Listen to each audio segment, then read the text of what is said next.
문과적인 성향이 좀 강해요. 책 읽는 거 굉장히 좋아하고 뭐 글 쓰는 거 좋아하고.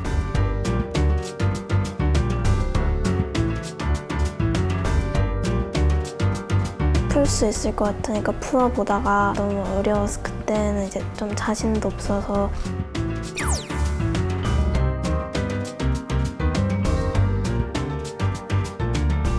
학습 동기가 부족해요. 완벽하게 소화했다고 생각하시는데 그건 아니거든요, 분명히. 어려운 것을 극복해 나가는 연습을 별로 많이 안 해봤을 겁니다.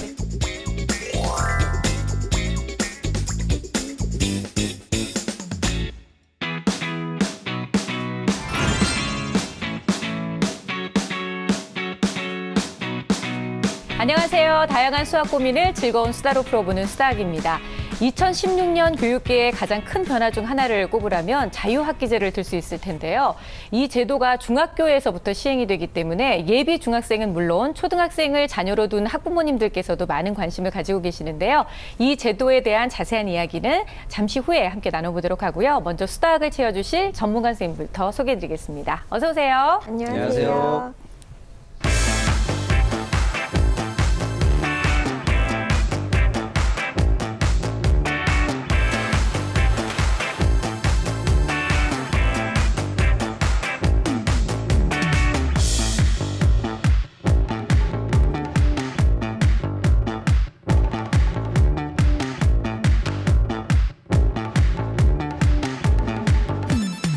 이리 씨는 자유학기제에 대해서 혹시 들어본 적 있으세요?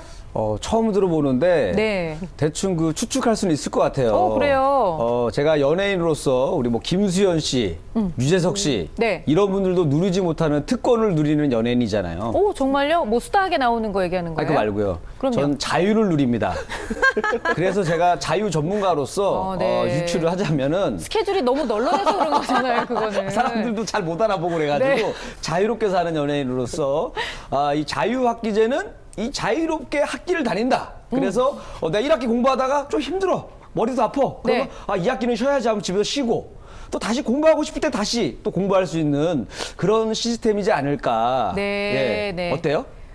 끝까지 잘 들었고요. 네. 뭐 비슷한 부분이 있기는 합니다. 그러니까 중학생들이 한 학기 동안에는 그 학기만 중간고사, 기말고사 시험을 보지 않는 거예요. 대신에 진로 탐색을 할 수 있는 그런 시간들을 좀 이렇게 허용을 해주는 그런 걸 얘기를 하는 건데 지금까지는 희망학교에 한해서만 시행이 됐지만 2016년도부터는 모든 학교에서 시행을 하기 때문에 학부모님들께서 관심이 아주 많습니다. 그럼 아예 수업은 아예 안 하는 건가요? 아니에요. 그건 아니에요. 암기 과목 같은 경우만 이제 수업이 좀 없고요. 대신에 토론이나 그다음에 프로젝트 활동들을 통해서 활동 중심의 수업을 하게 돼요. 근데 사실 이런 활동 중심의 수업에 대해서는 부모님들께서 좋다라고 알고 계시기 때문에 잘만 시행된다고 하면 긍정적인 효과를 좀 기대해 볼 수 있지 않을까요? 그럼요. 지금 저희 대한민국 교육과정 같은 경우는 정해진 틀을 고등학교 때까지 그대로 밟고 가잖아요. 네. 그런데 이런 자유학기제가 도입이 되면 아이가 자신의 관심사에 대해서 한 번 더 되돌아보고 이론만 할 것이 아니라 실제로 활동을 하면서 자신의 앞길을 직접 계획할 수도 있고 또 탐구할 수 있잖아요. 굉장히 네. 좋은 기회인 것 같습니다. 그리고 가장 중요한 건 학교 가는 맛이 날 것 같아요. 너무 그러니까요. 재밌을 것 같아요. 재미를 좀 찾을 수 있을 것 같아요. 이런 진로 활동뿐만 아니라 이제 한 학기 동안 시험을 안 보기 때문에 초등학교에서 중학교 올라가서 부적응을 해소할 수 있는 기회도 있고요. 그래서 취지는 이렇게 이제 좋지만 우리나라 엄마들은 항상 영수에 집중을 하기 때문에 엄마들의 생각은 마음 놓고 영수를 시킬 수 있는 또 다른 기회로 생각을 해서 네. 시대로 잘 될지는 한번 지켜봐야 될 것 같아요. 그러니까요. 어떻게 보면 정말 내 아이의 진로, 내 아이의 뭐 적성에 대해서 다시 한번 생각해 볼 수 있는, 점검해 볼 수 있는 좋은 계기가 될 수도 있을 것 같긴 한데요. 또 부모님들의 걱정은 이런 거예요. 시험이라는 게 없으니까 내 아이가 너무 맘 놓고 놀게 돼서 결국은 성적을 떨어뜨리는 그런 기회가 되지 않을까. 네. 그런 우려를 충분히 하실 수 있겠는데요. 중간, 기말 같은 지필평가는 없어지는 대신 학습한 내용에 대한 평가는 다양한 방법, 다각도로 이루어질 예정입니다. 네. 그렇군요. 그러면은 이제 뭐 평가한다고 하니까 네. 한 학기 동안 마음껏 놀아야겠다. 뭐 이런 생각을 하면 안 되겠네요. 그렇죠, 당연하죠. 네. 그렇게 생각할 수 있는 학생들이 있으면 안 되는 거예요, 이리 씨처럼. 그렇죠. 그렇죠? 안 됩니다. 네. 어쨌든 내 아이에게 좀 더 공부에 대한 흥미도 이끌어줄 수 있고 자신의 진로에 대해서 생각해 볼 수 있는 그런 계기를 주고자 하는 그런 제도이니만큼 성공적으로 잘 정착이 됐으면 하는 바람 가져보고요. 자, 오늘도 스타하게 노크를 해주신 어머님의 사연부터 함께 만나보겠습니다. 오늘의 주인공을 만나러 서울시 양천구에 왔는데요. 많이 본 것 같은 거실에 전집으로 가득한 책장. 이곳은 바로 최성우 군의 집입니다. 다시 한번 성우의 집을 찾은 이유가 있는데요. 안녕하세요. 6학년 딸아이를 둔 최인서 엄마 정근정입니다. 오늘은 바로 성우의 누나 최인서 양 때문입니다. 좀 문과적인 성향이 좀 강해요. 책 읽는 거 굉장히 좋아하고 뭐 글 쓰는 거 좋아하고 그러다 보니까 본인이 좀 수학은 잘 못한다는 생각을 하는 것 같아요. 그래서 문제를 대함에 있어서도 굉장히 좀 소극적이고 적극적으로 내가 모르지만 이거를 좀 파헤치려고 하지 않는 경향이 있거든요. 그래서 가장 걱정이 되는 부분은 애가 좀 나는 수학을 잘 못해. 나는 수학 쪽이 아니야 라고 생각을 해서 좀 소극적으로 하는 것 같아서 그 부분이 좀 사실 가장 걱정이 되더라고요. 인서는 글쓰기를 좋아해 각종 대회에 출전해서 상을 받기도 할 정도인데요. 얼마 전에는 선생님 자랑대회 문집에 글이 실렸답니다. 깔끔하게 정돈된 인서의 방. 개구리 독서대가 인상적이네요. 책꽂이엔 인서가 요즘 공부하고 있는 문제들로 채워져 있습니다. 지금 현행은 따로 문제집을 풀고 있진 않고요.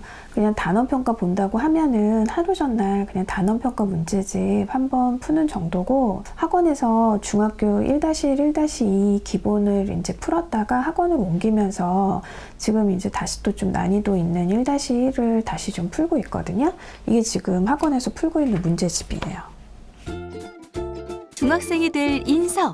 미리 중학교 과정을 공부하고 있는데요. 잘 따라가고 있지만 인서가 특히 어려워하는 부분이 있답니다. 1학기 거는 아무래도 연산 파트가 좀 많았는데 이렇게 보시는 것처럼 별로 이렇게 오답률이 크지 않았거든요.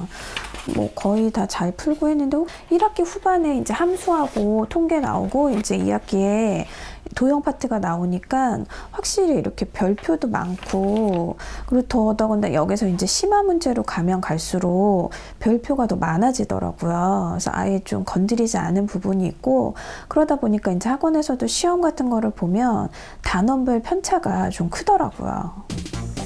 인서가 어려워하는 부분은 바로 도형. 넓이나 부피를 구하는 문제들을 자주 틀리는데요. 도형 때문에 수학에 대한 자신감이 더 사라질까 엄마는 걱정이랍니다.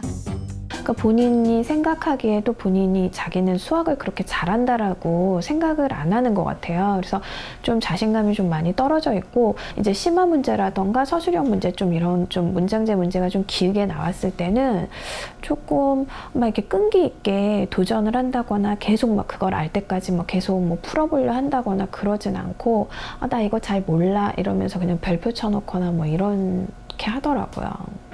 수학 자신감을 올릴 수 있는 특별한 방법이 있을까요? 네, 왠지 집이 좀 낯이 익다 했더니 어머님을 딱 보는 순간 아, 어머님이시구나 했어요. 아, 누구 어머니신지 알 것 같아요. 네네. 예전에 기억나세요? 그 수학 공부하기 싫다고 징징대던 성우 어머니. 맞아요. 근데 오늘은 이제 성우에 대한 고민이 아니고 성우의 누나, 초등학교 6학년 인서에 대한 고민을 들고 오셨어요. 수학으로 아주 뽕을 뽑아가시네요. 아니, 자녀 두 분 있는데 두 분을 다 의뢰하셔가지고. 그러니까요. 알뜰하게 이제 수학을 활용하고 계시는데요. 네. 첫 번째 고민이 솔루션이 어느 정도 제시가 됐고 그게 해결이 됐으니까 저희한테 또 연락을 주신 게 아니겠습니까? 그렇죠. 이것만으로도 저희 수다하기 이 정도라는 것을 시청자 여러분들께 다시 한번 말씀드릴 수 있을 것 같고요. 자, 오늘 이제 고민을 안고 오신 그 6학년 인서는 과연 어떤 아이인지 함께 얘기를 좀 나눠볼 텐데요. 어머니께서는 이렇게 얘기를 하셨어요. 문과적인 성향이 매우 강해서 나는 수학을 잘 못한다라고 아이가 이미 생각을 하고 있고 그래서 수학을 좀 소극적으로 대한다라고 얘기를 하셨거든요. 근데 사실 사춘기 때문에도 더 그런 게 아닐까요? 라고 얘기를 하셨는데 선생님들께서 좀 어떻게 보셨는지 궁금해요.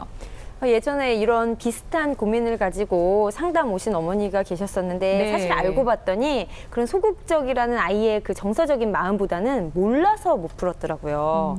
어려워서 풀지 못하니까 계속 그게 반복되니까 더 겁내게 되고 소극적이 된 거예요. 네. 그래서 이런 친구들 같은 경우는 문제 해결력을 높여주면 자신감 있게 풀 수 있거든요. 그래서 왜 두려워해 마음을 열어가 아니라 실제로 푸는 방법 모르니까요. 그렇죠. 그거를 알려주면 될 것 같아요. 네, 선생님께서 예상하시는 게 좀 일리가 있을 수도 있는 게요. 지금 학원에서 중학교 1학년 과정을 전부 다 공부를 마쳤고 복습을 지금 하고 있는 상황인데 앞서 말씀하셨던 대로 함수와 도형 파트를 자꾸 어려워하고 있다고 합니다. 그러니까 이해가 완벽하게 안 된 상태에서 계속 똑같은 것을 반복하고 진도가 나가니까 아이 입장에서 좀 힘들 수도 있을 것 같은데요.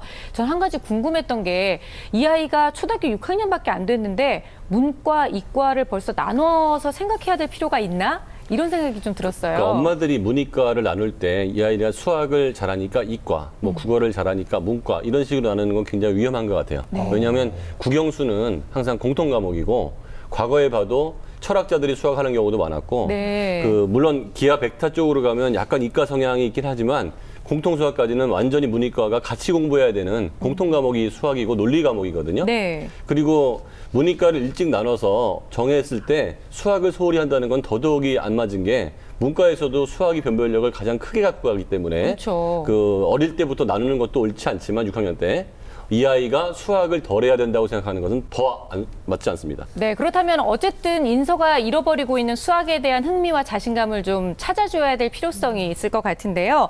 지금 예비 중1이에요. 그리고 한 번 공부를 다 했고 복습을 하고 있는 상황인데 심화학습 문제에서 별표가 굉장히 많았어요. 문제집 네. 보시면 선생님 어떤 게 좀 눈에 딱 이런 날이 좀 안타깝습니다. 내 눈이 필요 없는 날. 네. 예, 그냥 언뜻 봐도 별표가 많았잖아요. 그 중에 별표 중에 특히나 입체도형, 화면에 보이는 것은 입체도형 문제가 특히 많아서 자세히 봤거든요. 그랬는데 기본적인 어떤 도형의 부피라든지 이런 데에 대해서 약간 좀 결손이 보입니다. 네. 그래서 구체적으로 한번 만들어 보는 것도 전개도를 네. 통해서 만들어 보고 한번 또 이게 별거 아닌 것 같지만 잘라보기도 하고 그래서 떼고 붙여보고 이렇게 하는 활동들이 실제적으로 도움이 됩니다. 네. 저도 선생님 말씀에 좀 동의하는 게 그 원뿔 때 문제를 구하는 문제가 있었거든요. 이거는 각 뿔의 부피를 구하는 식만 알면 대입하면은 간단히 풀 수 있는 문제거든요. 그런데 틀렸더라고요. 그런데 그 옆에 문제를 보면 구의 부피 문제는 풀었어요. 대입해서 보는 건 풀었어요. 그러니까 같은 내용인데 조금만 바꿨더니 틀렸거든요. 네. 그래서 조금 이게 체계적으로 다 익히지는 않았겠다라는 생각이 들었고 또 도형과 함수 부분을 어려워했잖아요. 네. 사실 도형과 함수는 대단히 별개의 부분이거든요. 도형을 거기 어려워하는 친구들은 기하학 어려워하고 이제 함수 같은 경우는 방정식 뭐 이런 식으로 연결이 되는데 둘 다 어려워했다는 건 이 아이가 전반적으로 다 조금 이 중학교 1학년 수준은 어려워하는 것이 네. 아닌가, 전체적으로 체계적으로 이렇게 다시 배우는 게 낫지 않을까 하는 생각이 들었어요.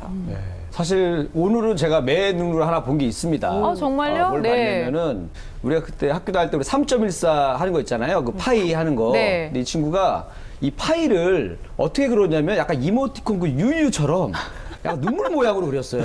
그래서 내가 이 친구 심리 상태가 수학을 보면 굉장히 우려하고 있구나. 그래서 일단 파이 그리는 것부터 다시 알려주고 싶다라는 생각을 했습니다. 네, 정말 약간 매일 꺾어야 눈물이에요. 되는데. 네, 이렇게 수학만 그때는 좀 꺾어줘야 생각하면, 되는데. 수학만 생각하면 눈물이 나는 그렇죠. 지금 이런 상황인데, 그 종합적으로 보면 선행을 하기는 했지만 현행에 좀 더 집중을 하는 것이 좋다고 말씀하셨는데 이 얘기에 이제 어머니께서 좀 반기를 드실 수 있을 만한 부분이 있는 것이 초등학교 6학년 과정 이제 시험을 보면 100점을 맞을 정도로 잘하네요. 네, 점수가 좋다라는 거예요. 그러니까 어머님 입장에서는 얘가 이제 6학년 거를 다 끝냈으니 현행은 됐고 선행을 하자 이렇게 선택하셨을 수도 있잖아요. 그렇죠. 그렇게 판단하실 수도 있는데 제가 초등학교 6학년 수학 문제를 내는 교사지 않습니까? 네. 그런데 그 수준이 이것을 판별하는 것이 아니라 이 아이가 특히 단원 평가 같은 경우는 이 단원의 기본적인 내용을 익혔는지 안 익혔는지 정도의 확인이지 얘를 걸러내겠어. 수준을 낮추겠어. 그런 수준이 아니에요. 그러니까 심화 수준은 아니라는 그렇죠. 말씀이신 100점을 거군요. 맞은다고 해서 이 아이가 수학을 대단히 다 통과했다는 게 아니라 잘 따라오는구나. 학교 수업을 잘 소화시켰구나. 네. 이렇게 인식하시면 될 것 같아요. 오히려 점수가 낮을 경우 보충을 해줘야 되는 그런 개념으로 인식을 하셔야 될 것 같아요. 근데 물론 이렇게 100점을 6학년 걸 다 맞고서 완벽하게 이해하고 중학교 1학년 선행을 잘 따라온다면 저는 하는 것도 괜찮다고 보거든요. 근데 지금 문제집을 봤을 때는 조금 어려워하는 느낌이 들어서 예, 그런 생각이 듭니다. 그러니까 어떻게 보면 다시 초등학교 6학년 거를 하라고 한다고 해서 자신감을 꺾는 게 아니라 더 큰 자신감을 채워주기 위한 과정이라는 것을 아이한테 인식시켜주는 것도 참 중요하다는 생각이 들어요. 일단 우리 인서가 공부하는 데에 대해서는 어느 정도 흥미를 가지고 있고 또 잘할 수 있는지 저희 검사 결과도 좀 함께 볼까요? 네. 검사 결과를 보면 인지 능력은 중상 수준 네. 전체적으로 봤을 때 괜찮은 편이고요. 장점이 진짜. 그 네. 집중력이에요. 그리고 약점이 공간지각력. 그래서 이 아이가 도형이 약간 힘들어하는 이유가 보이고, 근데 동기를 봤더니 학습 동기가 부족해요. 그리고 학습 동기가 부족인 아이들이 우울, 짜증, 불안 이런 정서적 요인이 네. 높으면 아주 안 좋은 거거든요. 여기도 낮아요. 아주 간단하게 말하면 공부는 하기 싫은데 공부를 못하는 거에 대한 스트레스가 없다. 아, 문제네요. 그러면 이제 만족형이라고 그러는데 이런 애들을 그냥 아유 모르겠다. 그냥 나 이 정도면 됐지. 이렇게 생각하는 경향이 강한 것 같고 네. 수학 성취도 검사를 해봤더니 6학년에 한 56%. 학교 시험은 다 맞았지만 성취도 기준으로 봤을 때는 이렇게 아주 높은 편은 아니었고 네. 끈기를 요구하는 문제 해결력에서는 그렇게 강한 모습을 보이지 못했습니다. 그래서 이 아이는 어떻게 공부했으면 좋겠냐 하면 이거 네. 검사 결과를 보면 수업 시간에 일단 많은 것들을 받아들일 수 있는 아이거든요. 그래서 네. 수업 시간에 집중하는 게 굉장히 중요하고 공부를 해야 되는 이유, 그다음에 학습 전략도 안 좋아서 방법 같은 걸 배우기만 하면 네. 학습에 필요한 단기 기억력하고 집중력이 있기 때문에 동기와 방법을 알고 나면 이 아이의 성적은 굉장히 빠른 속도로 올라갈 가능성이 있는 아이예요. 사실 엄마가 제일 속 터지는 경우가 이런 거예요. 굉장히 문제인 게 나는 보이는데 얘는 별 문제라고 아니라고 생각하는 거. 아니 이 정도만 하면 돼. 이러면 진짜 속이 터지는 거거든요. 나 어차피 나중에 글 쓰는 작가 될 건데. 작가 될 거야. 뭐 이런 거죠. 그러니까 분명히 우리 집에는 돈이 더 많이 필요한데 남편이 요 정도면 돼. 뭐 이렇게 얘기를 하면 속상해. 뭐 이런 거예요. 그러니까 일단 인서한테는 공부하는 방법을 제대로 가르쳐주면 어쨌든 간에 성과가 충분히 나올 수 있는 자질을 다 가지고 있다는 이제 말씀이신 건데요. 집중력하고 단기 기억력이 좋기 때문에 네. 금방 성과가 나타납니다. 네, 오늘 그 방법에 대해서 함께 또 얘기를 나눠볼 텐데요. 일단 그 전에 그 수학에 대한 자신감을 좀 높일 수 있는 방법이 있다면 쉽게 바뀌진 않아요, 분명하게. 이게 어려운 이유가 뭐냐면 스스로 계속 강화하기 때문에 그래요. 난 안 돼. 난 역시 뭐 부족하지. 수학은 재능이 없어. 이런 것들을 떨쳐야 되는데 그게 떨치기가 힘들기 때문에 그렇고요. 네. 그리고 그래도 문제 속에서 그런 것들을 만약 의지가 있다면 그런 것들을 극복할 수가 있어야 되는데 이런 단서를 가지고 하는 것이 좋습니다. 자, 이 문제를 풀 때 내가 왜 못 풀지? 스스로에 대한 질문. 그리고 이것과 관련된 예제가 무엇이 있지? 그래서 또 한번 찾아보고 개념을 한번 다시 보면서 문제 한번 다시 풀어보고 그리고 섞여 있는 경우에는 이게 어떤 단어는 어떤 관련된 문제지? 그리고 생각해보는 그런 단서를 찾아가면서 공부를 해야 되는데 의지가 없는 경우에는 이런 것이 어렵기 때문에 네. 그만큼 바뀌기 힘든 거죠. 정말 수학을 좋아하는 애들한테 수학이 왜 좋냐 물어보면 수학이 쉬워서 좋다는 애가 아무도 없습니다. 그렇죠. 수학이 어려워서 좋다는 거예요. 어려워서 끙끙거리고 풀었을 때 요 기쁨을 찾은 아이들은 수학이 너무 재밌고 네. 어려우니까 관두는 아이들은 수학이 재미없는 거예요. 그러니까 등산이 좋은 이유는 숨이 안 차면 등산이 안 좋은 거죠. 그래서 요 어려운 거는 시간이 많이 걸리는 건 당연한 거고 하지만 네가 끝까지 풀어서 풀어내는 기쁨을 찾아내지 못하면 끝까지 수학을 좋아할 수 있는 방법이 없는 거예요. 네. 그래서 힘든 건 당연한 거니까 더 시간을 갖고라도 어떻게든지 답을 내릴 수 있게끔 여야한테 기회를 줘야 돼요. 네. 하긴 높으니까 산을 올라가죠. 어려우니까 문제를 푸는 거죠. 이런 생각이 좀 필요할 것 같네요. 그러니까 수학 좋아하는 친구들하고 또 약간 바람둥이 친구들하고 비슷한 것 같아요. 바람둥이 친구들도 뭐냐면은 쉬운 여자는 재미가 없다는 거예요. 어려운 여자를 만났을 그건 때 맞는 재밌다는 얘기겠죠. 거예요. 그래서 뭔가 그 공감대가 있구나. 네, 이런 생각을 해봤어요. 네. 자, 이제 저희가 주인공 인서를 직접 만나봐서 어떻게 하면 인서가 가지고 있는 나는 문과 성향이야. 그래서 나는 수학이 잘 안 맞아. 나는 그래서 못하는 거야. 라고 생각하는 거 바꿔줄 수 있는지 직접 함께 만나보도록 하겠습니다. 늦은 오후 인서가 책에 푹 빠져있네요. 초등학교 6학년 최인서 어린이를 소개합니다. 작가가 되는 게 꿈이라서 그런지 요즘 소설책을 굉장히 많이 읽는데요. 집중력이 좋네요. 자기가 좋아하는 거 해서 그런지. 인서 같은 경우는 이제 나이가 나이인지라 그냥 저는 결과 확인만 해요. 오늘 할 거 다 했니? 뭐 이런 식으로 제가 그렇게 막 터치는 안 해요. 인서의 성격상 매일 해야 하는 공부를 뒤로 밀어놓는 법은 없다는데요. 그래도 일단 누가 시키지 않았는데 저렇게 책을 펴고 앉는다는 게 일단 기특해요, 저는. 적극적으로 하는 것 같은데 그래도 이렇게 보니까. 몰입도가 높아 보이죠? 네. 이게 인지 능력상 집중력이 좋기 때문에 아. 네, 몰입도가 좋습니다. 근데 서서히 지금 몰입도가 좀 흔들리고 있는 것 같은데요. 수학 학원을 가는 날 외에도 하루 1시간씩은 꼭 수학 공부를 하고 있는데요. 네, 무너졌네요, 이제. 어려운 문제를 만난 인서, 유독 자신 없는 모습입니다. 그냥 처음에 이제 풀 수 있을 것 같으니까 풀어보다가 너무 어려워서 그때는 이제 좀 자신도 없어서 그냥 다시 도전도 잘 안 하는 편이어가지고 제가 이제 더 풀어도 더 이상 답이 안 나올 것 같아서 그냥 별표 치는 거예요. 중학교 1학년 심화과정 문제, 인서에게 벅차 보이는데요. 꽤 어려운 문제입니다. 아, 어려운 문제예요, 선생님? 예, 문제가 길잖아요, 벌써. 네. 수학 문제인지 국어 문제인지 모를 정도로 지문이 굉장히 기네요. 글을 읽고 쓰는데 자신 있는 인서지만 수학 문제는 문장을 이해하기도 쉽지 않은데요. 이렇게 집중이 안 되고 어려운 문제 때문에 고민에 빠질 때 가끔 음악을 들으며 공부를 한다는데요. 자주 듣는 음악은 바로 가요랍니다. 음악을 가끔씩 듣는데 좀 머리 아플 때 그냥 노래 잠깐 들으면서 멈췄다가 그냥 들으면서 다시 풀기도 하고 그렇게 들으면 약간 더 그냥 자리에 앉아있고 약간 집중력도 생기는 것 같아요. 음악을 들으며 하는 수학 공부. 과연 인서의 머릿속엔 얼마나 남아있을까요? 그런데 책상에서 공부하던 인서가 갑자기 일어나 침대에 눕습니다. 채점을 하러 가는가 했더니 침대로 갑니다. 눕지 마! 눕지 마! 누우면 큰일 나, 너. 엄마한테 혼나! 왜냐하면 그렇게 공부하면 좀 더 편해서 더 잘 되는 것 같은 기분이 들어서 그렇게 해요. 공부하는 태도가 좋지 않아 보이는데요. 최인서.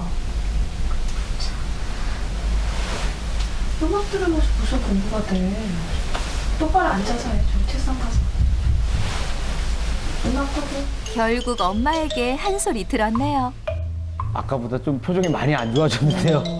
기분이 썩 좋지 않았어요, 그쵸? 엄마의 꾸중에 인서의 표정이 어두워졌습니다.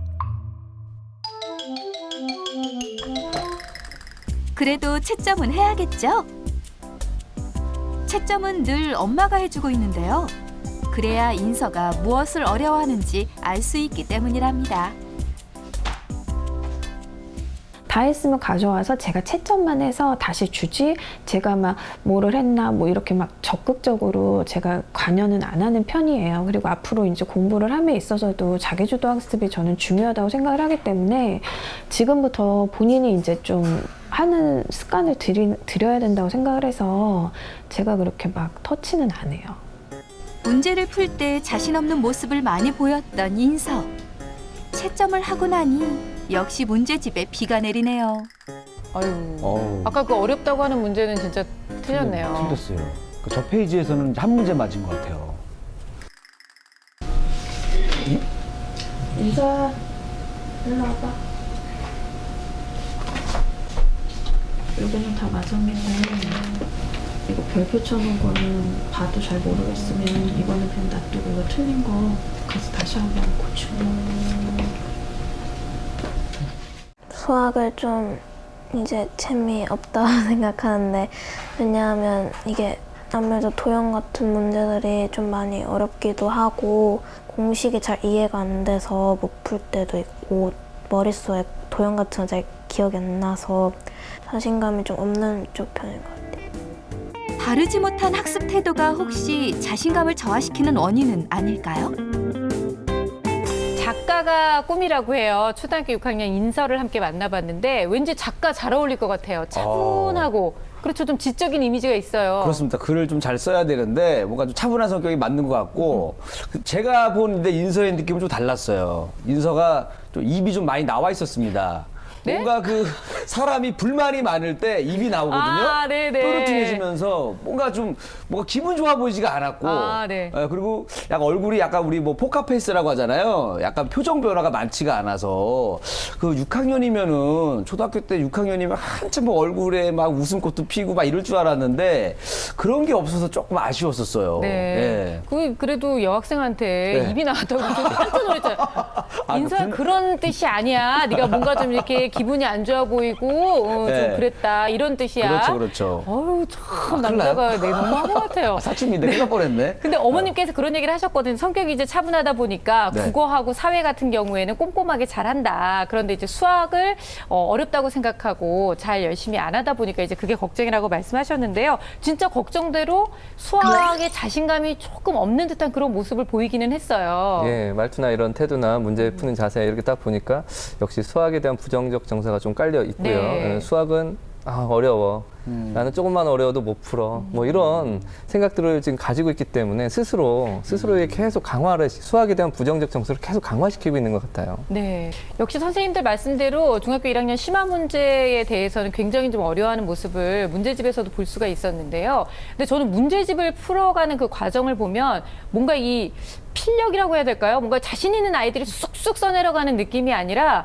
굉장히 자세도 그렇지만 끄적끄적 그런 느낌을 좀 받지 않으셨어요? 선생님들은 어떠셨어요? 저는 이렇게 문제집 푼 거를 보면서 이 아이가 모범생으로 인정받는 아이일 거라고 확신을 했어요. 네. 그래서 보면은 잘 쓰고 싶은 거예요. 그래서 그냥 수학 같은 경우는 계산하면 답 쓰는데 답 점점 하고 쓰고 식 점점해서 쓰고 네. 정말 너무 잘하고 자세히 싶은데 보셨네요. 풀기가 어려운 거거든요. 그래서 이 아이가 몰랐던 부분을 바로 피드백이 와서 수정이 된다던가 해결 방법을 알아야 되는데 그런 체계가 갖춰지지가 않은 것 같아요. 네. 그래서 어머니께서 아이가 막히는 부분이 무엇인지를 명확하게 알고 해결할 수 있는 방향을 해주는 게 좋고 또 혼자 있을 때는 저는 늘 강조하지만 해답지 있죠. 이게 정말 친절한 선생님이거든요. 그래서 그 해답지를 이용해서 그 자신이 막혔던 부분을 해결하는 그런 방법을 구조화만 해줘도 이 아이는 굉장히 성적이나 효과가 많이 나타날 거예요. 네. 문제 이게 풀어놓은 거 봤잖아요. 근데 이제 틀린 걸 제가 자세히 봤는데, 말씀이 맞아요. 왜냐하면 공식을 그대로 한 번에 적용하는 문제는 풀 수 있을 것 같아요. 그런데 이 나온 문제 중에 147번 같은 경우는 진짜 종합적 사고력이 필요한 겁니다. 아까 그 막 예, 메모 안에 그쵸. 막 네, 굉장히 긴 문제양제였죠. 그걸 하나하나 찾아서 그걸 유추해내고 이것들이 이러니까 지금 배운 공식을 적용하면 이런 식으로 되는 건데 그걸 찾아내는 과정까지도 시간이 많이 걸리거든요. 즉 어려운 것을 극복해 나가는 연습을 아마 별로 많이 안 해봤을 겁니다. 네. 그리고 공식을 적용하는 바로 A는 B다를 적용할 수 있는 단계까지는 공부를 한 거예요. 근데 그 이후의 과정에 대한 연습이 안 돼 있어서 좀 그런 부분에 대해서 좀 집중적으로 좀 한다면 아까 그 도형 문제도 마찬가지거든요. 공식을 아마 이 부피를 구하는 거라든지 이런 공식 건널비 한 번 하는 건 바로 할 거예요. 근데 네. 약간 뭘 빼고 한 과정이 더 들어가면 너무 복잡하다고 생각을 해서 그런 연습들이 좀 필요하다고 느껴집니다. 그럼 그냥 냉정하게 저 문제집이 어려운 건 아닌가요? 맞습니다. 어려운 거. 현재 지금 인서에게는 좀 어려운 문제집이죠. 네, 조금 더 뭐 심화라고는 하지만 좀 더 쉬운 심화라는 것도 있을 수 그럼요. 있으니까. 특히 저는 이 147번 같은 건 아직 인서에게 적당한 문제라고 생각하지 않습니다. 네. 저 같으면 인서에게 이 문제를 주진 않을 거예요. 그렇죠. 어려운 문제를 맞닥뜨리면서 아이가 자신감을 잃어버릴 수 있으니까 현행 학습으로 기초를 다지는 것이 필요하다. 이 두 분 선생님 말씀을 정리해 볼 수 있을 것 같은데요. 그렇다면 기초를 다지는 건 어떻게 하는 건지 그걸 좀 알려주셨으면 좋겠어요. 어머니께서 아까 그 100점을 맞았다는 사실만으로도 다 그냥 패스를 했다. 얘는 완벽하게 소화했다고 생각하시는데 그건 아니거든요, 분명히. 그래서 한 번 더 되돌아가서 지금 배우고 있는 것을 수학 익힘에 나와 있는 문제라도 쭉 한 번씩 다 풀어보고 현재 과정을 한 번 더 단단하게 네. 익힌 다음에 하게 된다면 이제 그 6학년의 심화 문제 지금 중학교 1학년의 심화 문제를 어려워하는 거잖아요. 6학년의 심화 문제를 풀고 그것도 이제 완벽하게 잘하면 이제 중학교 1학년 기본 원리 단계 정도를 접하는 게 좋지 않을까 하는 생각을 해봤어요. 네, 꼭 한 가지 짚고 넘어가야 될 것이 있어요. 바로 학습 태도에 관한 이야기. 사실 우리도 공부할 때 이거 끼고 저희 때는 많이 했잖아요. 그 자율학습할 때 네. 탁 들으면서 이렇게 다 공부 멋있었어요 너무. 그렇죠. 네. 그리고 음악만 듣는 게 아니라 사실 저희 때는 라디오도 많이 들었어요. 그 몇 시간대에 정말 그 이문세 씨가 하는 라디오를 꼭 들어야 한다든가 뭐 이런 게 있기 때문에 라디오를 들으면서 음악 듣는 거 그리고 또 침대에 엎드리는 거 이거는 너무 큰 뿌리칠 수 없는 유혹이 아닌가요? 분위기가 아까 응답하라 1988 느낌 나는데. 옛날에 이렇게 나오면서 이렇게 하니까. 네. 저 옛날 이불에는요 이렇게 그 형광펜이 이만큼 얼룩이져 있었어요. 엄마가 안 빨아주셨어요. 왜냐면 보고 항상 침대에 너 이불에 누워서 공부하면 이렇게 된다는 걸 보여주기 위해서 내가 이게 완전히 그 주황색이 이만큼 번져 있었거든요. 그래서 사실 공부에 관련돼서는 고쳐야 되는 거죠, 이건. 네, 선생님들마다 조금씩 의견이 다를 수는 있겠지만 제 의견은 네. 저는 이건 절대로 고쳐야 된다고 생각합니다. 특히나 이제 자세 이런 우리 운동할 때 그 폼이 좋아야 된다고 하잖아요. 네. 이게 지속적으로 오래 하려면 처음부터 기초를 잘 잡아야 되고 폼이 잘 잡아야 그 향후에 어려운 것이라든지 이런 걸 만났을 때 좀 더 극복 잘할 수 있잖아요. 이 자세가 나쁘면 공부를 오래 지속적으로 할 수가 없습니다. 분명하게. 그렇기 때문에 저는 이건 고쳐야 된다고 보고 음악은 이건 더 극명하게 나를 수가 있는데 저는 개인적으로는 사실 듣고 하면 좋지 않다고 생각하는 편이에요. 네. MP3는 그나마 나아요. 음악만 들으니까. 그런데 대부분 전화로 음악을 들어요. 그렇기 때문에 이제 깨톡 온다든가 네. 뭐 갑자기 검색하고 싶은 거라든지 뮤직비디오도 막 보면서 그러니까요. 해요, 이런 아이들이. 것들이 네. 유혹에서 빠지기 쉽기 때문에 처음엔 잘 될 수 있어요. 난 다 잘할 수 있어라고 하긴 하지만 깨톡 한번 오면 집중력이 그 고도의 집중력이 필요할 때 네. 어려운 문제를 만났을 때 막 생각하고 있을 때 그게 딱 흐트러져 버린다던가 이럴 우려가 있기 때문에 이런 습관은 저는 반드시 고쳐야 된다고 네. 생각합니다. 김희진 선생님 어떤 의견이세요? 저는 음악을 활용하는 것 자체는 괜찮다고 보거든요. 사실 그 집중력이 높은 자기주도적 학습 능력이 뛰어난 아이들은 자신만의 방법을 하나씩 갖고 있어요. 그러니까 흐트러지거나 힘들거나 할 때 음악을 살짝 듣는다거나 또는 그림을 조그맣게 캐릭터 그림을 그린다거나 하면서 머리를 살짝 식히고 다시 돌아가는 거죠. 네. 그런데 문제는 음악을 들으면서 집중도 안 돼서 음악을 들으면서 문제를 푼다는 게 문제가 있는 것 같아요. 음악만 간단하게 듣고 또 침대에 눕는 거는 절대 안 됩니다. 네. 이것은 허리가 아프고 힘들고 집중력이 떨어져서 눕고 싶은데 뭔가 수학은 해야 될 것 같고 불안한 마음에 가지고 오는 거거든요. 그냥 다 접고 30분 아니면 10분 정도 누워서 누워요. 자거나 네. 쉬는 게 나아요. 맞습니다. 그거는 아줌마가 해봐서 아는데 저렇게 누우면 허리가 더 아파. 책상에 앉아있는 거 더 아프고 어깨까지 아프기 때문에 안 하는 게 좋아요. 근데 지금 두 분 선생님 전부 다 반대 입장이시거든요. 민성훈 선생님도 혹시 다른 의견이 있으신가요? 저는 그 고등학교 때 저 연구주임 선생님이 음악 들으면서 공부하라 하더라고요. 오히려요? 네, 그래서 어떤 음악이 들으면 좋겠느냐 했더니 뭐 클래식이나 영화 음악처럼 이게 잔잔한 음악 들으면 집중력이 도움이 된다고 그래서 착한 마음에 이제 계속 고등학교 내 들으면서 공부했는데 사실 덕을 많이 봤어요. 오. 네. 그래서 이제 제가 그 공부법 연구하면서 이걸 연구를 해봤는데 네. 그 로자노프라는 박사가 그 음악이 집중력에 미치는 영향에 대해서 매우 긍정적으로. 근데 그거는 바로크 시대의 비트가 심장 네. 비트와 비슷한 그런 비트로 나가는 그런 음악은 집중력에 도움이 되는데 볼륨이 너무 크거나 그런 경우에는 좀 좋지 않고 그 다음에 가사가 있는 음악은 공부를 언어로 하기 때문에 언어와 언어가 부딪히기 때문에 결코 좋지 않아서 가사가 없는 그 클래식 좀 조용한 클래식 네. 음악은 집중력하고 기억력에 도움이 된다고 하고요. 자세도 그 두 선생님 같은 경우는 굉장히 좀 착실한 얼굴 봐도 착실해 보이잖아요. 근데 자세도 좋으시잖아요, 지금. 그 우리가 외국 대학 사진을 보여주거나 대학 사진을 보여주면 대학생들이 잔디밭에 누워서 맞아요. 엎드려 공부도 하고 벤치에 누워서 공부도 하잖아요. 뭐 책상에 다리 이렇게 얹고 네. 보기도 하고. 그래서 계속 누워 있는 건 안 좋지만 공부하다 잠깐 누웠다가 일어났다가 책상에 앉았다가 이렇게 좀 이동하면서 공부하는 거는 엄마 눈에는 좀 안 좋아 보일지 모르겠지만 그게 이 아이한테 익숙하고 괜찮기만 하다면 네. 완벽하게 내가 원하는 자세로 공부하게 해서 공부를 안 하는 것보다는 그런 좀 봐줄 거는 봐주는 게 좋을 것 같아요. 네, 적당히 이제 뭐 좀 조율을 하셔야 될 것 같은데 일단 인서가 아까 노래를 듣는다 그랬거든요. 이 노래라는 거는 음악의 범주에서도 뭔가 가사가 있는 걸 것 같아요. 가사가 있는 거는 절대로 안 가사가 돼요. 있는 거는 절대로 안 된다는 거를. 그리고 누워서 공부하는 것은 그렇게 약이 되는 것 같진 않다라는 얘기를 꼭 한번 얘기를 좀 해야 될 것 같습니다. 자, 이제부터는 인서의 하루 일과를 좀 살펴볼 텐데요. 얼마나 수학 공부를 좀 하고 있는지 함께 볼게요.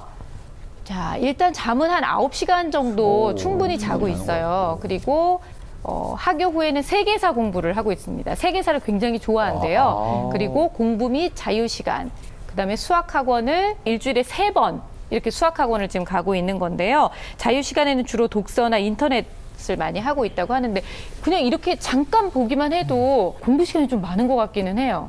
네, 굉장히 많은 편인데 자신이 잘 소화하고 있으면은 괜찮다고는 보는데 이 친구는 학교에서도 중간 놀이 시간이나 쉬는 시간, 점심 시간에 분명히 밖에 나가서 안 놀 거예요. 그러니까 조용히 친구들과 대화를 한다거나 혼자 책을 읽는다거나 조용히 창밖을 본다거나 그러니까 신체 활동이 전혀 없어요. 모든 네네. 일과에. 근데 신체 활동은 정말 초등학교 어린이한테 중요하거든요. 체력을 뭐 기른다는 그런 의미도 있지만 같이 어울리면서 놀다 보면 야, 너 금발 봤어! 뭐 이러고 막 이렇게 얘기하는 거 있잖아요. 그게 아니고! 하면서 뭐 자기의 의견을 네. 얘기하면서 조율하고 그런 과정들이 스스로 익히게 되거든요. 네. 그래서 굉장히 그렇게 표현력이 조금 부족한 친구들한테는 제가 놀이활동, 신체 활동을 권하고 있거든요. 그래서 이렇게 인서의 시간표에서 그런 활동들을 좀 해서 추가하면 어떨까 하는 생각을 좀 해봤습니다. 네, 이리 씨는 어떻게 봤어요? 저는 딱 보면서 일단 그 자고 일어나서 그 기상에서 등교 시간까지 시간이 너무 짧은 것 같아요. 그렇죠. 잠이 그래서 다 안 깨고 네. 있을 확률이 높죠. 그러니까 몸이 컨디션이 안 좋고 학교 갈 때도 좀 막 피곤한 상태에서 갈 것 같거든요. 네. 그래서 조금 일찍 일어나서 좀 여유 있게 그러니까 1시간 정도 일찍 일어나서 그래요. 좀 여유 있게 좀 쉬고 또 대화도 좀 하다가 몸이 풀린 상태에서 학교로 가야 공부도 잘 되지 않을까. 그래요. 잠도 맞아요. 엄청 많이 자는 거죠. 9시간 자는 거 아니에요? 그러게요. 지금? 사실 이제 초등학생 고학년 치고는 좀 많이 지금 네. 자고 있는 상황인데, 근데 잠은 충분히 자는 거는 좋지 좋죠. 않나요? 좋아요. 네네. 근데 아침 아직은. 먹을 시간이 저렇게 없다는 거는 문제가 있는 것 같아요. 네. 그리고 어머님께서 제가 이제 아이가 나이가 나이다 보니라고 말씀하셔서 제가 아직 어머니 나이가 나이다 보니 얘기를 듣기에는 너무 어린데요 라고 제가 아까 살짝 생각을 했었는데 그래서 특별히 채점하는 것 빼고는 터치를 하지 않는다라고 말씀을 하셨어요. 그럼에도 불구하고 어머님이 그렇게 생각하셔서 어머님이 해 주셔야 되는 역할이 분명히 있긴 있어야 될 것 같거든요. 민성 선생님. 그러니까 엄마가 해줘야 될 가장 큰 역할은 뭐냐 하면 엄마가 선생님이 되겠다는 게 아니고 아이가 뭔가를 배울 때 누구한테 배워야 되는지를 찾는 거를 굉장히 중요시 여겨야 될 것 같아요. 네. 그러니까 어느 정도 지나고 나면 사실 6학년 정도 아이가 자기주도를 뭘 한다? 사실은 쉽지 기대하기 않죠. 쉽지 않거든요. 네. 그러면 그게 학교 선생님일 수도 있고 인터넷 강의 선생님일 수도 있고요. 아니면 집에 오는 선생님일 수도 있고 학원 선생님일 수도 있어요. 이 아이가 개인적으로 얘기 못 하더라도 누군가가 이끌어주는 거를 따라가는 게 안전하지. 무조건 아이가 알아서 자기주도적으로 이렇게 하는 것은 어머니가 아이한테 너무 많은 짐을 주고 아이가 그거를 해결할 수 있는 아이가 있긴 있어요. 네. 정말 간혹 100명에 1명 있긴 하는데 우리 동네에 별로 없다는 게 중요한 거죠. 특히 우리 집에는 거의 우리 없어요. 집에는 거의 없을 확률이 높죠. 근데 저는 정말 요즘 그 자기주도 학습이라는 이 말 하나로 엄마들이 너무나 많은 명분을 그냥 나는 아이들 공부에 손을 떼도 된다는 명분 그리고 아이들은 뭐든지 스스로 잘해야 된다는 어떤 짐을 좀 안겨주는 게 아닌가라는 그리고 제가 생각이 좀 상담하다 들어요. 보면 이제 그 엄마들이 이렇게 말씀하시는 분이 많거든요.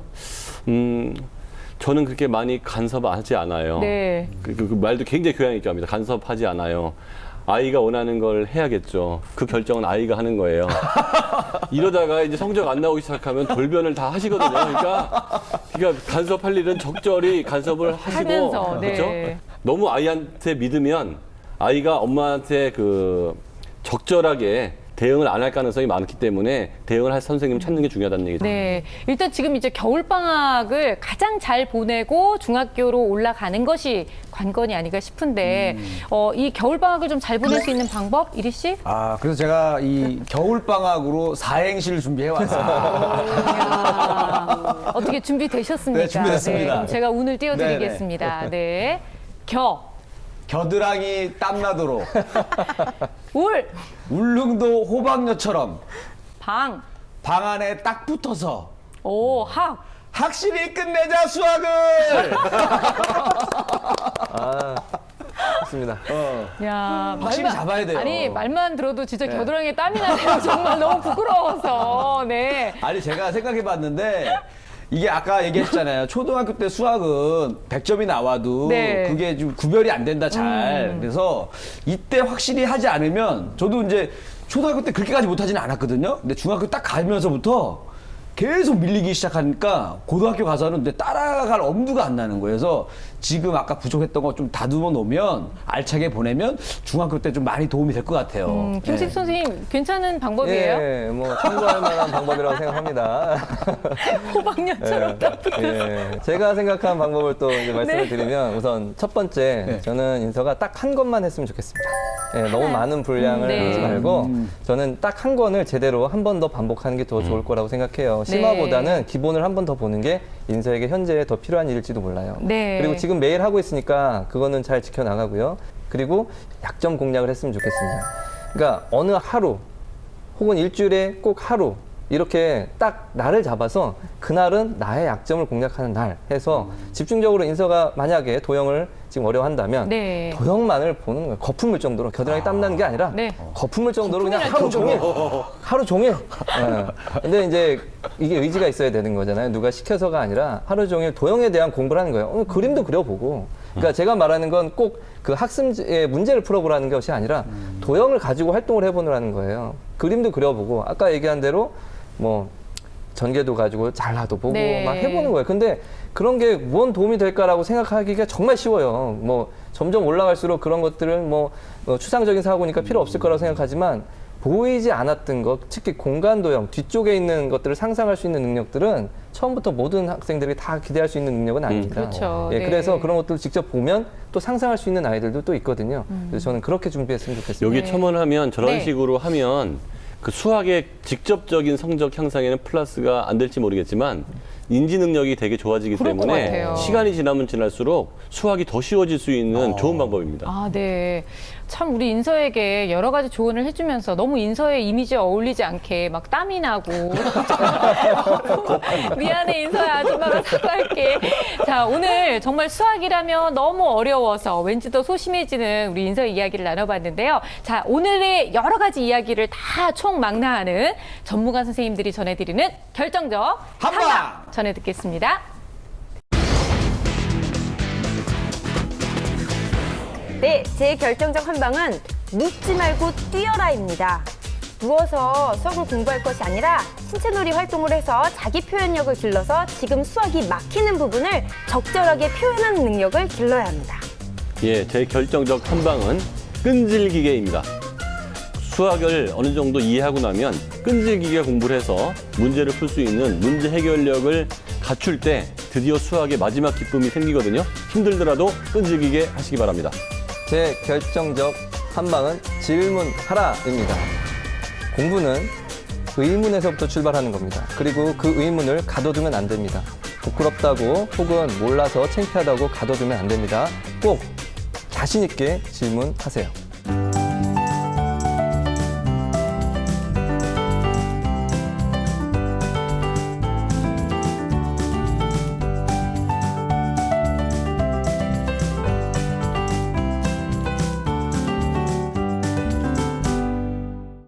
네, 전문가 선생님들의 시원한 한방에 이어서 비전문가의 답답한 한방 한번 아, 저의 답답한 한방은 반전의 주인공이 되라.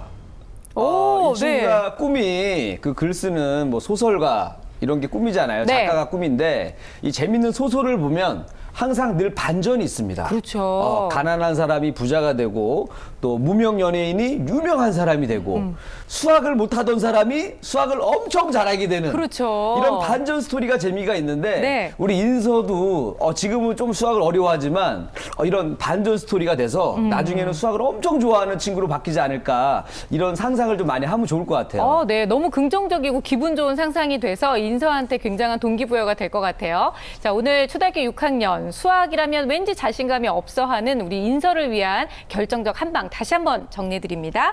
눕지 말고 뛰어라, 끈질기게 질문하라, 반전의 주인공이 되라. 자, 왠지 자신감이 좀 떨어지면서 수학은 원래 잘 안 되는 거야 라고 생각했던 인서가 정말 진짜 땀 흘리는 겨울방학을 잘 보내고 나서 수학의 기초를 잘 다지고 나면 아마 수학과 굉장히 친해진 인서의 모습을 기대할 수 있지 않을까라는 생각이 듭니다. 저희가 늘 항상 응원하고 있겠습니다. 자, 인서처럼 수학 때문에 늘 항상 고민이 많으신 분들 계실 텐데요. 아래로 나가고 있는 주소를 통해서 신청해 주시면 저희가 여러분들의 고민을 시원하게 해결해 드리겠습니다. 문과적인 성향이 좀 강해요. 책 읽는 거 굉장히 좋아하고 뭐 글 쓰는 거 좋아하고.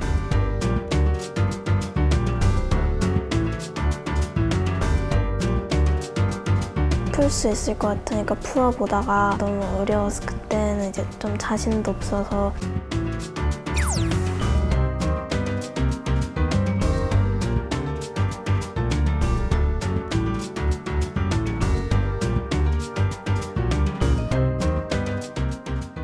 공부란 게 쉬운 건 없잖아요. 그런데 유독 다른 과목은 좀 덜한 것 같은데 수학에만 유독 자신감 없는 아이들 좀 자주 볼 수 있는 것 같아요. 공부를 잘하고 못하고 딱 수학을 잘하고 못하고가 90%예요. 그 다음에 네. 영어를 잘하고 못하고 이렇게 가는데 왜냐하면 다른 과목은 답을 보면 자기가 어떻게 해야 될지 알아요. 영어를 못하는 이유? 내가 단어 실력이 부족해요. 그렇죠. 리스닝이 부족해요. 정확히 알고 있는데 하기 싫을 뿐이에요. 수학은 했는데도 안 돼요 소리가 정말 많이 나옵니다. 했는데도 안 돼요. 네. 그래서 보통 자신감이라는 게 하면 돼야 자신감이 생기는데 해도 안 되니까 자신감이 안 생기는 거예요. 그때 우리가 생각해야 될 거는 올바르게 했느냐. 정말 네가 할 만큼 이상을 했느냐. 네. 끈기 갖고 했느냐. 이것까지 판단을 해야 되거든요. 그러니까 우리 수학에서 이런 전문가 선생님들이 말씀드리는 걸 잘 들어보시고 수학도 올바르게 하기만 하면 다른 과목과 다름없이 실력이 올라가는데 다만 바로바로 올라가는 게 아니니까 좀 더 인내력이 필요하다 이렇게 얘기하고 싶네요. 네. 결국 옳은 방법을 잘 선택하는 게 가장 중요하다라고 말씀을 하신 건데요. 근데 그 옳은 방법이라는 것도 사실 저학년, 고학년에 따라 좀 다를 수도 있잖아요. 일단 저는 초등학교 저학년이라면 빠르고 정확한 연산을 자유자재로 할 수 있는 것까지가 제일 중요한 것 같아요. 네. 그래서 수학하고 친해지고 이제 고학년이 되면 수학이 이제 정의로부터 파생된 거고 개념을 아주 명확하게 알고 있는 게 중요한데 엄마들이 이렇게 말하거든요. 우리 애가 내용은 이해하는데 시험 문제 틀린다. 근데 이해하는 정도가 아니고 명확히 이해하는 정도까지 가면 응용을 하더라도 그렇게 어려워지진 않을 것 같고요. 이제 중학교 이상으로 가면 난이도를 높여가는 연습을 하셔야 돼요. 네. 초등학교까지의 그 시험은 난이도의 문제가 별로 많이 좌우를 하지 않거든요. 그래서 난이도를 높여가는 거를 어떻게든지 푸는 연습을 해나간다면 뭐 고등학교 가서도 큰 문제는 안 생길 것 같습니다. 저는 좀 생각을 해봤는데 이 칭찬만큼 좋은 건 없다고 생각하거든요. 자신감에 있어서만큼은. 그렇죠. 그래서 이 저학년들한테는 칭찬을 저음으로 잘했어. 이 정도면 돼. 충분해. 나이가 어리기 때문에 네. 조금만 칭찬해도 좋아합니다. 근데 고학년으로 갈수록 이 칭찬을 또 고음으로 해줘야 돼요. 네. 와, 너 잘했어. 야, 대단해. 그래서 최대한 에너지를 많이 줘야 애들이 거기서라도 그냥 기분이 좋아서 조금이라도 움직입니다, 마음이. 그래서 저학년이든 고학년이든 목소리 톤을 바꾸더라도 네. 칭찬을 좀 많이 해줘라. 저는 오히려 네. 반대인 것 같아요. 그래요? 아니 왜냐면 고학년 올라가는데 엄마가 막 너 너무 잘한다 막 이러면 날 놀리나? 오히려 우리 엄마가 날 놀리나? 겨우 요거 가지고 왜 이러지? 엄마가 이상해졌어요. 막 이러면서 기분 나쁠 것 같고요. 반대로 접근하는 거에는 제가 한 표 하겠습니다. 네, 알겠습니다. 사실 겨울방학이기 때문에 예비 중고생들 같은 경우에는 이 겨울방학이 굉장히 중요한 시점이잖아요. 어떻게 하면 내가 새 학년으로 올라갔을 때, 중학교, 고등학교 올라갔을 때 어떻게 할 수 있는지 굉장히 많이 긴장하고 부모님들도 걱정들 많이 하시는데 일단 그 예비 중학생들을 위한 공부 방법, 네, 김희진 선생님이 좀 알려주세요. 네, 전국에 그 현직 선생님들이 블로그를 운영해 하시는 분들이 굉장히 많아요. 네. 그래서 그 블로그에 자신이 스마트폰으로 찍어서 영상도 다 올리시고 그리고 학습지도 만들어서 내주고 그래서 그런 자료들이 체계적으로 다 되어 있거든요. 그래서 자신에게 맞는 그런 블로그를 찾아서 영상도 보고 네. 배우고 익히고 하면서 그 개념들을 명확하게 익히는 거죠. 그래서 자기 학년 6학년께 끝냈으면 그다음 중학교 1학년 문제를 건드리는 게 아니라 개념을 이런 식으로 익혀서 명확하게 하면 수학 잡을 수 있습니다. 네, 사실 고등학생들, 예비 고등학생들 네. 같은 경우에는 더 긴장할 수밖에 없거든요. 어떤 당연하죠. 준비를 좀 하고 가면 좋을지 수학 팁을 주세요. 공부는 이제 너무 이제 범위가 많잖아요. 상, 중, 하. 네. 그리고 미리 좀 공부해온 학생들 있는데 사실은 저는 한 학년 정도의 내용을 좀 보고 갔으면 좋겠어요. 수준에 따라서는 한 학기 정도. 그러니까 네. 1학년 때 수1과 수2라는 과목이 이제 공부하게 되는데 자기의 수준에 따라서 나는 이 얇은 책 딱 하나만이라도 공부하고 갈 거야. 뭐 국영수 여러 가지 있겠지만 수학으로만 본다면 딱 이 얇은 책 하나만 내 제대로 하고 갈 거야. 그런데 대부분의 학생들이 그 한 책을 다 보지 못합니다. 그렇겠죠. 욕망이 네. 크죠. 그러나 그걸 이루는 학생이 흔하지 않은 거예요. 그러니까 잘하는 학생이 적은 거거든요. 네. 그래서 얇은 책이라도 처음부터 끝까지 한번 다 보는 게 제일 중요합니다. 네. 일단 책이 중요하네요. 어떤 거든지 교재가 중요하고요. 오늘 이제 문과, 이과 얘기가 갑자기 나와서 이런 것도 좀 한번 알아보고 싶었는데요. 문과 쪽을 이제 겨냥하고 있는 친구, 이과 쪽으로 이제 가는 친구들 같은 경우도 수학을 공부하는 데 있어서 뭔가 좀 이렇게 다른 전략이 필요할 것 같아요. 초등학교 때까지는 특별한 다른 전략을 가져가지 않는 게 좋을 것 같고요. 네. 근데 중학교 정도가 되면 아무래도 이과 갈 애들은 고등학교 때 배워야 될 수학의 양이 문과보다 많기 때문에 그거를 감안해서 중학교 때 문과로 가겠다는 애들보다는 한 30% 정도 내가 수학을 더 해야겠다는 생각을 네. 가졌으면 좋겠고, 문이과 공이 고등학교 2학년 때는 최소한 수학 진도를 맞춰줘야 고3 때 연습해서 시험을 볼 수 있잖아요. 그러니까 그 전체적으로 그 기준은 고3까지 배우게 돼 있지만 그걸 감안해서 어느 정도 내가 앞에 공부를 해야 될지를 그 이제 중학생이라면 생각을 해야 될 것 같고, 네. 다만 내가 어느 고등학교를 가느냐에 따라서 그 고등학교의 평균적인 수학의 어떤 선행이나 그런 그 수준이 있거든요. 그 기준에는 어느 정도 맞춰야 되는데, 내가 딴 애들은 공부 거의 선행을 안 했는데 나만 많이 해도 우승골 나는 거고, 딴 애들은 또 많이 하고 들어오는 학교를 갔는데 나만 안 하고 들어가도 선생님들은 얘네들이 많이 했다는 가정하에서 그렇죠. 하거든요. 현실은 각 학교마다 분위기가 너무 다르기 때문에 엄마들은 우리 아이가 어느 학교를 갈 거를지를 예상해서 그 평균 이상 정도만 해주면 네. 안전한 것 같아요. 정말 옳은 말씀하셨습니다. 학교마다 선생님들이 준비 자세가 사실 좀 다르실 수 네. 있어요. 왜냐하면 잘하는 아이들이 모인 학교에서는 선생님들이 이제 어려운 문제를 위주로 준비하시고요. 조금 학습 수준이 조금 낮다 한다면 어떻게 하시겠어요? 좀 더 흥미를 유발할 수 있는 수업 준비를 하신단 말이에요. 그러니까 네. 조금씩 목표 지점이 다르기 때문에 학생들도 그거에 대비해서 공부나 이런 학습량이나 이런 걸 조절하고 오시면 좋을 것 같습니다. 요즘에는 보면 개그맨들도 개그맨인데 노래를 잘해. 그럼 굉장히 또 이슈가 되잖아요. 그렇죠. 그래서 우리 뭐 이과를 나왔지만 문학에 관심이 많다던가, 또 문과지만 수학을 잘한다던가, 이런 게 앞으로 사회에서는 굉장히 큰 경쟁력이 될 것 같다라는 생각을 하고요. 그리고 아이를 둔 부모님이라면 이 수학에 관심을 갖는다, 이런 부모님들이 또 엄청난 경쟁력을 갖는다고 저는 감히 네네네. 생각을 합니다. 훌륭합니다. 훌륭합니다. 훌륭하죠? 오늘은 뭐 제가 딱히 클로징을 안 해도 굉장히 마무리가 아주 잘 된 것 같은 느낌이에요. 오늘 유독 수학을 어려워하고 수학에 대한 공포심을 가지고 있는 아이들에 대한 이야기를 했는데요. 선생님들께서 다 일괄적으로 말씀하셨던 게 바로 기본 개념에 충실하는 것을 말씀하셨거든요. 우리는 요즘 너무 선행 얘기를 많이 하는데요. 때로는 뒤를 봐서 내가 정말 기본을 잘 다지고 있는지 한번 확인해 보는 것도 참 중요할 것 같고요. 어머님들께서 내 아이의 기본이 얼마나 다져져 있는지 한 번쯤 확인해 보시는 중요한 시간을 좀 보내셨으면 좋겠습니다. 자, 오늘 수학은 여기까지고요. 저희는 다음 시간에 다시 찾아올게요. 감사합니다.